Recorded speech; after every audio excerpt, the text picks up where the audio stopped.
Okay, everyone. So we're 4 months into your new roles as personal agents at Keystone.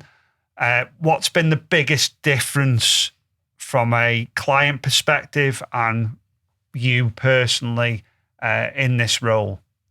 I think for me, the key word for myself and for the client is the fact that we've got full control. Yeah. We've got full control from the very start right the way through to completion effectively. And that gives me a great sense of empowerment in many ways. It makes me extremely more determined to make sure those people that I'm looking after are looked after. They've got everything they need, and I'm giving them all the help and advice they need along the way. Yeah. And from my point of view, I'm really enjoying that because I'm then getting satisfaction from seeing them from start right the way through to the end. Yeah. So I'm really enjoying that myself. Yeah, I think because previously, obviously, Lee used to be the main valuer. You go out, you value the property, it then get passed to the team. Yeah. Whereas now we've got the personal agents, you've got full ownership, control ownership, and managing expectations. It's easier to build that one-to-one communication with the client as well. And communication, again, being one of the biggest words here, it's perfect really with the WhatsApp groups and things like that. You know, building that relationship with the client. And what's good is that we actually know the property as well, don't we? So from day one, going on the market appraisal, getting the rapport with the client, and then just guiding the whole process through to the end, isn't it? It's a big game changer, that's for sure. And I think most agencies, what happens is a valuer goes out, they put it on the market. We used to work like this, and then they don't see that valuer. Yeah. Again, they don't speak to them, and they've put their trust in them. Yeah. They've bought into Keystone with that agent that's gone out initially, and for them to just disappear afterwards really just seemed wrong. And this is why we sort of ripped up the rule book and said, right, this is how it's going to be going forward. There's nothing worse, in my opinion, than a client getting called by somebody in the office, an admin staff who has had no previous engagement with them, talking about a price reduction.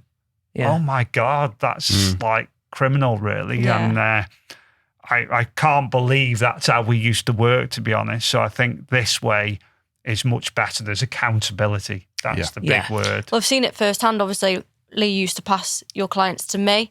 And if you'd ever got the value maybe slightly high and I'd phone in and get them to reduce it, it was who are you? Yeah. Who are you? Yeah. No, it's fair enough, isn't it? And even though I did know the market and I knew what I was talking about, it's kind of like no, I don't know you. You don't know my house. What are you on about? Whereas now, if you get the value, it's down to, if I get the value wrong, it's down to me to get it right. So it's all about getting it right from the forefront. It sure is, yeah. So what you're saying, Sammie, is I used to go out and sell the dream and you used to deal with the nightmare. Absolutely, yeah. What do clients seem to value most about having a personal agent? Communication. And it's nice that they can actually just contact you any time and know that you're going to be at their beck and call. That's the key really. thing as well. You know, you're not your typical 9-to-5 agent where, our target client is a busy professional. They can't message you between 9 and 5 because they're working. So, if we get a WhatsApp message at 7 o'clock, they're going to get a reply at 7 o'clock. Whereas any other agent, well, you'd be on hold, sometimes even at 2 in the afternoon. But Exactly. I've got clients at the moment, both in America and Australia. So it's difficult.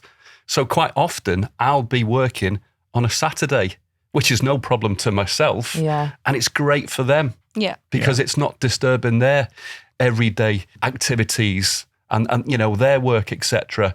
So we've got that communication and that flexibility to allow us to basically support people in a world which isn't 9 till 5 anymore. Yeah. I think the key thing from a management perspective is we've recently, again, ripped up the rule book a little bit. You're no longer 9 to 5, are you? Yeah. Completely flexible.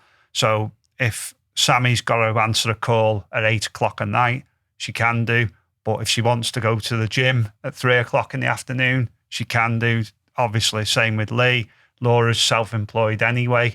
So it gives these guys the flexibility to really respond day or night, basically. Don't get me wrong, there's a line, they're not expected to answer calls at 10 o'clock at night, but You know, if it's an urgent call at 7 o'clock in the evening or whatever, they'll quite often get back, or WhatsApp, I'll get back to you in the morning, or whatever it might be. But the key thing is the client always gets an answer. Yeah, the client comes first, and that's what they value as well. They're important. They're not just a number. And it's nice to be able to say you're not going to be dealing with loads of different people in there. Being passed from pillar to post. You're the main point of contact should anything go right or wrong, really, isn't it? Definitely. Yeah. At the end of the day, it's those that know the aims and aspirations. Yeah, and it's the about having story that behind individual. it. Yeah. What they're trying to achieve is really important. Because every as well. client is individual, aren't they? And they've got different needs, and it's about adapting to it, isn't it? Exactly.